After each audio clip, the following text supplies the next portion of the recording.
గత ప్రభుత్వంలో కాంట్రాక్టర్ల పరిస్థితి దారుణంగా తయారైందని కాంట్రాక్టర్లు వారి సమస్యలను ఆర్థిక శాఖ మంత్రి పయ్యావుల కేశవ్ దృష్టికి తీసుకుని వచ్చారు.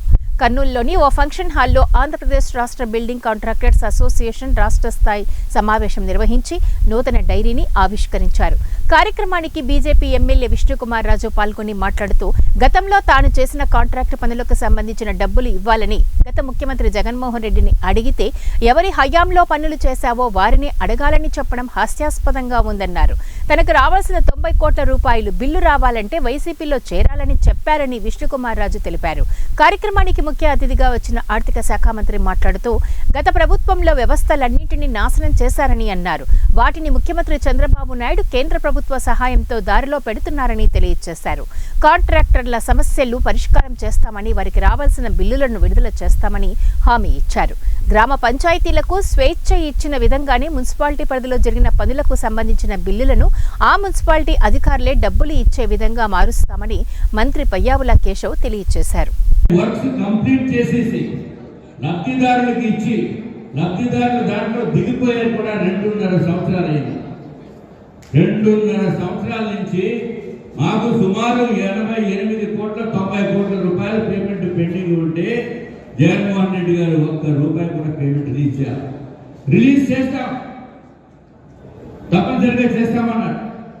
దానికి ఒక కండిషన్, పేమెంట్ 10 రోజుల్లో రిలీజ్ అయిపోతుంది. కండిషన్ ఏంటంటే పార్టీలోకి మారిపోవాలి. పార్టీలోకి మారిపోతే పేమెంట్ వచ్చేస్తుంది. కాంట్రాక్టర్స్కి పార్టీలు ఉండవు.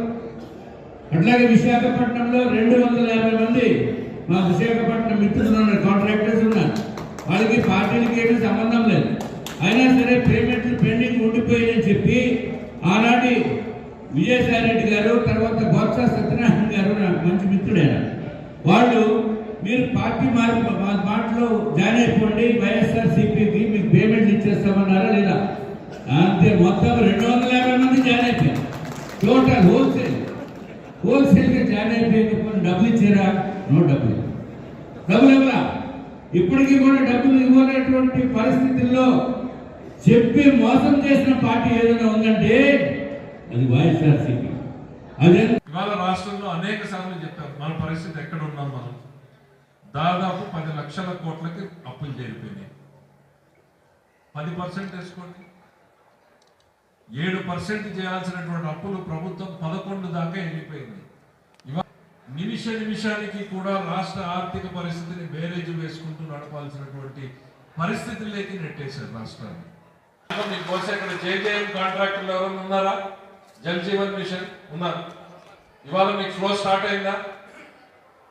జల్ జీవన్ మిషన్ ఇవాళ అది స్టార్ట్ చేయడం. మరి ఒకవైపు డబ్బులు లేవంటున్నారు, మీరు మమ్మల్ని ఎట్లా ముందుకు తీసుకెళ్తారు అనేటువంటి ఆలోచన రావచ్చు.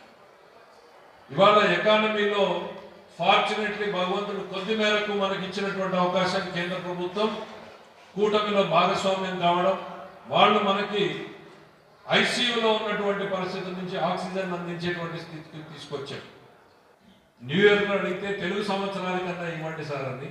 ఎందుకు న్యూ ఇయర్ నుంచే చిన్నగా మొదలు పెడదాము, ఆ చిన్న అడుగులు వేసుకుంటూ మీ పేమెంట్ కూడా నేను చెప్పదలుచుకున్నాను. మీరు ఆశించిన మేరకు మేము చేయగలమా లేదా అని నేను చెప్పలేదు, కానీ మా ఆలోచనలు మాత్రం మీ వైపే ఉన్నాయని మాత్రమే నేను చెప్పదలుచుకున్నాను. ఎందుకు అనంటే ఒక పెద్ద కాంట్రాక్టర్ని ఒక 1 నెల రోజులు నిలబెట్టినా అతనికి బ్యాంకులు సపోర్ట్ చేస్తాయి, కానీ మీకు బ్యాంకులు సపోర్ట్ చెయ్యవు. మాకు ఆ పరిస్థితి తెలుసు. కానీ కొన్ని కంపల్షన్స్తో ఇవాళ బాబు గారితో కూడా సీఎం గౌరవ ముఖ్యమంత్రితో కూడా అనేక సార్లు మాట్లాడినప్పుడు, ఎస్ కంపల్షన్ ఉన్న పేమెంట్స్ అన్ని ముందు క్లియర్ చేసేయండి, తర్వాత ప్రాపర్ మిక్స్ ఎస్టాబ్లిష్ చేసుకోండి, ప్రతిరోజు పోయే దాంట్లో వాళ్ళకు కొంత వీళ్ళకు కొంత పోవాలి రకంగా మిక్స్ చేయండి అనేటువంటిది ఆయన కూడా అదే ఆలోచనలోనే ఉంది. ఇప్పటికే మేము చాలా అనాలిసిస్ చేశాం. మనకు 10 లక్షల లోపల రాష్ట్ర ప్రభుత్వం 10 లక్షల బిల్లులు పెండింగ్ పెట్టడం ఏంటండి? 10 లక్షల రూపాయల బిల్లులు కూడా 3 ఏళ్ల నుంచి పెండింగ్ ఉన్నాయి. 25 లక్షలు ఎన్నున్నాయి, 50 లక్షలు ఎన్నున్నాయి, ₹1 కోటి ఎన్నున్నాయి, ఇవన్నింటినీ కూడా అనాలిసిస్ చేశాం. వీటికి ఎట్లా ఫేస్డ్ మేనర్లో క్లియర్ జరిగింది. ఈ సమావేశము ముఖ్య ఉద్దేశం ఏంటంటే మేము కాంట్రాక్టర్లు రావాల్సిన బకాయిలు, తర్వాత కాంట్రాక్టర్లకు గత 5 సంవత్సరంలో ఎక్స్పీరియన్స్ ల్యాబ్స్ కావడం జరిగింది. ఏ ఒక్క పని కూడా సక్రమంగా జరగకపోవడం వలన ఈ 5 సంవత్సరాల కాలాన్ని అదనంగా పరిగణించి మాకు 10 సంవత్సరాల అనుభవాన్ని కూడా ప్రభుత్వం తీసుకోవాలన్న మా వినతిని కూడా ప్రభుత్వం కూడా సౌహృదయంతో స్వీకరించింది. ఇప్పుడు కాంట్రాక్టర్లకు అనుభవమును 5 సంవత్సరాల నుంచి ఇప్పుడు 10 సంవత్సరాలు కూడా చేయాలని ప్రభుత్వం కూడా ఒక నిర్ణయం తీసుకోవడం జరిగింది.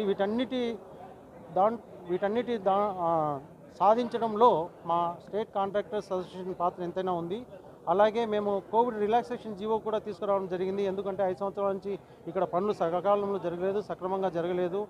కావాల్సిన బకాయిలన్నీ చాలా ఉన్నాయి, కాంట్రాక్టర్ రావాల్సిన బకాయిలు. ఈ క్రమం